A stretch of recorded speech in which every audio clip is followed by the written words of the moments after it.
Hi friends, welcome back to my channel. ఈరోజు మనం రాగి పిండితో ఒక హెల్దీ బ్రేక్ఫాస్ట్ రెసిపీని చూసేద్దామా. నేను ఎక్కువగా ఇంట్లో చేసే బ్రేక్ఫాస్ట్ రెసిపీ అండి. ఇది పిల్లలు కానీ పెద్దవాళ్ళు కానీ ఎవరైనా సరే హ్యాపీగా తినేసేయచ్చు. పిల్లలు మనం రోజు పాలు ఇస్తూ ఉంటాం కదండి, వాళ్ళు స్ట్రాంగ్గా ఉండాలని ఏదో ఒక పౌడర్ని కలిపేసి ఇస్తూ ఉంటాం కదా. దానికంటే కూడా వారానికి 2-3 సార్లు ఇలా రాగి రొట్టెని చేసి తినిపించండి, చక్కగా బలంగా తయారవుతారు. మనం పాతకాలం నాటి హెల్దీ బ్రేక్ఫాస్ట్ రెసిపీని పిల్లలకి అప్పుడప్పుడు ఇలా చేసి పెట్టడం వల్ల బలంగా ఉంటారనమాట. సో లేట్ చేయకుండా దీని ప్రాసెస్లోకి అయితే వెళ్ళిపోదాము. రాగి రొట్టె కోసం ఇక్కడ నేను మీడియం సైజు ఆనియన్ని ఒక సన్నగా కట్ చేసి ఈ విధంగా వేసుకోవాలి.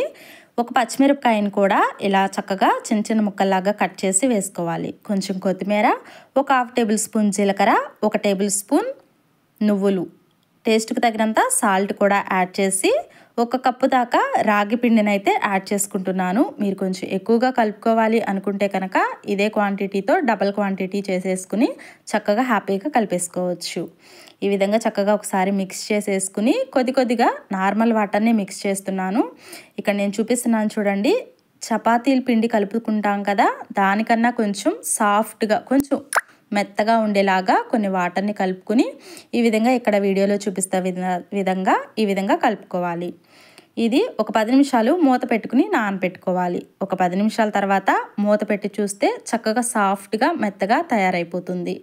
ఈ విధంగా ఉన్నదాన్ని మరొకసారి ఇలా చక్కగా కలిపేసుకోవాలి.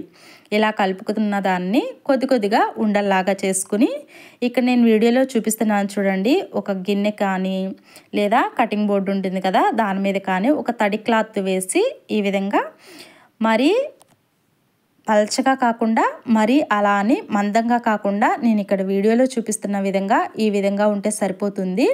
చేతులకి అంటుకోకుండా తడి నీళ్లతో ఈ విధంగా అద్దుకుంటూ చక్కగా ఈ విధంగా ప్రిపేర్ చేసుకోవచ్చు. స్టవ్ మీద ఒక కళాయి పెట్టుకుని ఇందులోనికి 1 టేబుల్ స్పూన్ నెయ్యి వేసుకుని ఇది చక్కగా ఈ విధంగా వేసేసుకోవాలి.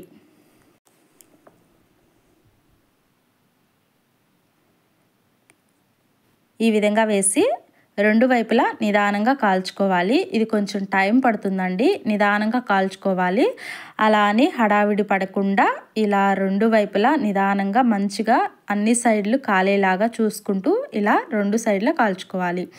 ఒకవైపు నెయ్యి వేసుకుంటే సరిపోతుంది. ఈ నెయ్యి ప్లేస్లో కావాలి అంటే ఆయిల్ కూడా తీసుకోవచ్చు. నెయ్యితో కాల్చుకుంటే స్మెల్ అండ్ టేస్ట్ కూడా చాలా బాగుంటుందన్నమాట. అన్నిటినీ ఇదే విధంగా ప్రిపేర్ చేసుకోవాలి. పిల్లలకు ఇలాంటి హెల్దీ రెసిపీస్ పెడితే వాళ్ళు కొంచెం స్ట్రాంగ్గా ఉంటారు. ఇందులోకి ఏ కర్రీ అవసరమే లేదండి, ఇలానే ఉత్తితే తినేసేయచ్చు, అంత బాగుంటుందన్నమాట.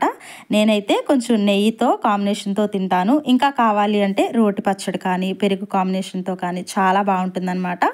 మీరు కూడా తప్పకుండా ట్రై చేయండి. ఇలాంటి మరెన్నో వీడియోస్ కోసం రాజలక్ష్మి కుకింగ్ ఛానల్ని తప్పకుండా సబ్స్క్రైబ్ చేయండి. వీడియో నచ్చితే లైక్ చేయండి. మరిన్ని వీడియోస్ కోసం మీ ఫ్రెండ్స్కి ఫ్యామిలీ మెంబర్స్కి షేర్ చేయండి. Thank you very much.